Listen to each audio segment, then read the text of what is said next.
Terima kasih karena memilih channel ini.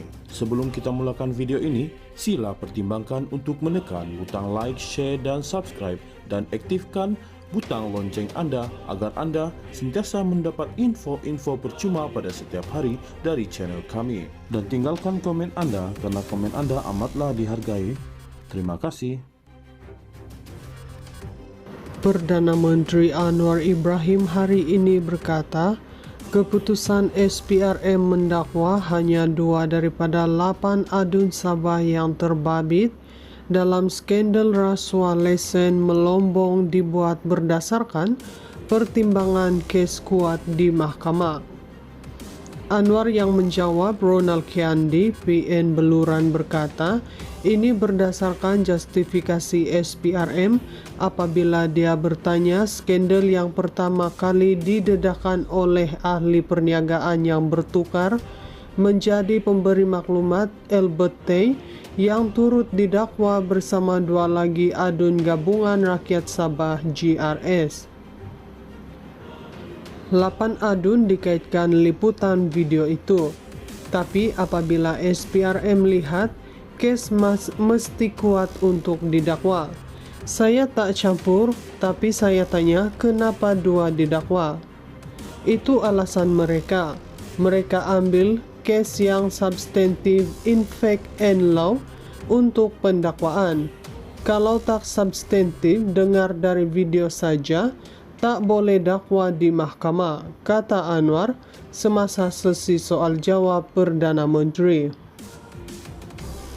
Pada 30 Jun lalu, Tay didakwa atas 2 pertuduhan memberi rasuah mengikut Seksyen 16(b) Akta SPRM 2009. Dia dituduh memberi rasuah kepada penolong Menteri Pembangunan Perindustrian dan Keusahawanan Sabah Andi Suryadi, Bandi dan Adun Sindumin Yusuf Yaakob untuk membantu mendapatkan lesen cari gali mineral di negeri itu. Andi yang merupakan ahli Parlimen Kalabakan didakwa mengikut Seksyen 16(e) Akta SPRM yang membawa hukuman penjara maksimum 20 tahun dan denda tidak kurang 5 kali ganda nilai suapan atau Rm10.000 yang mana lebih tinggi. Yusuf yang merupakan pengerusi Khazanah Sabah didakwa menerima wang tunai Rm200.000 daripada Tay di bar atas bumbung Hotel Hilton di kota Kinabalu pada 6 Mac 2023. Suapan itu didakwa bertujuan membantu memproses lesen meneroka galian syarikat Nusa kini sendirian Berhad. Anwar hari ini berkata walaupun terdapat 8 adun dikaitkan dalam siri awal video yang dibocorkan, rakaman sedemikian sahaja tidak boleh menjadi asas untuk pendakwaan tanpa bukti yang menyokong. Dari pengalaman saya sendiri, rakaman video sahaja tidak mencukupi tanpa sandaran fakta. Menurut SPRM, mereka yang didakwa adalah mereka yakin mempunyai alasan yang mencukupi. Yang lain hanya berdasarkan kabar angin, termasuk suara dalam video katanya.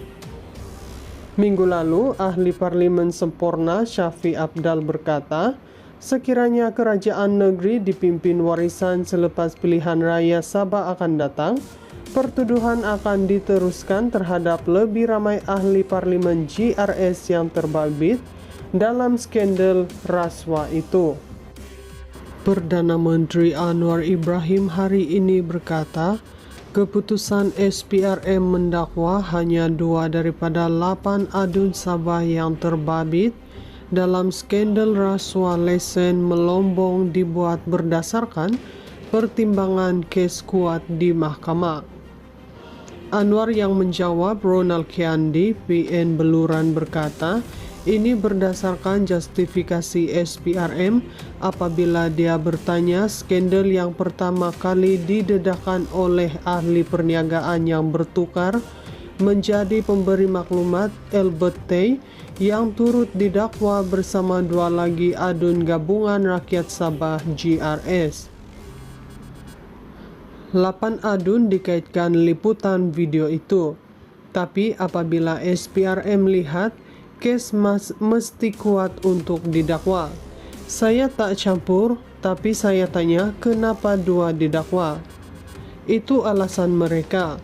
Mereka ambil kes yang substantif in fact and law untuk pendakwaan. Kalau tak substantif, dengar dari video saja, tak boleh dakwa di mahkamah, kata Anwar semasa sesi soal jawab Perdana Menteri.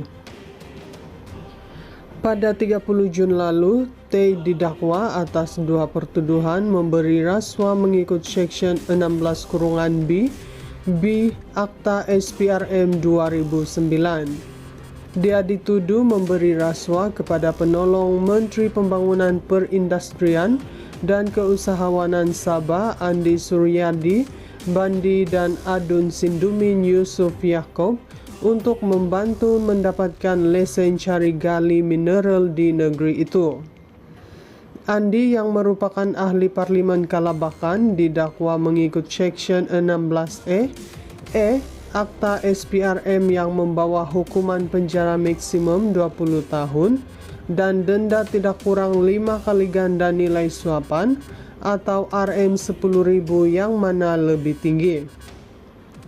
Yusuf yang merupakan pengerusi Khazanah Sabah didakwa menerima wang tunai Rm200.000 daripada T di bar atas bumbung Hotel Hilton di kota Kinabalu pada 6 Mac 2023. Suapan itu didakwa bertujuan membantu memproses lesen meneroka galian syarikat Nusa kini sendirian Berhad. Anwar hari ini berkata walaupun terdapat 8 adun dikaitkan dalam siri awal video yang dibocorkan, rakaman sedemikian sahaja tidak boleh menjadi asas untuk pendakwaan tanpa bukti yang menyokong. Dari pengalaman saya sendiri, rakaman video sahaja tidak mencukupi tanpa sandaran fakta. Menurut SPRM, mereka yang didakwa adalah mereka yang mereka yakin mempunyai alasan yang mencukupi.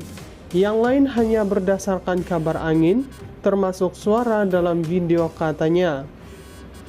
Minggu lalu, ahli Parlimen Sempurna Syafi Abdal berkata, sekiranya kerajaan negeri dipimpin warisan selepas pilihan raya Sabah akan datang, pertuduhan akan diteruskan terhadap lebih ramai ahli Parlimen GRS yang terbabit dalam skandal rasuah itu.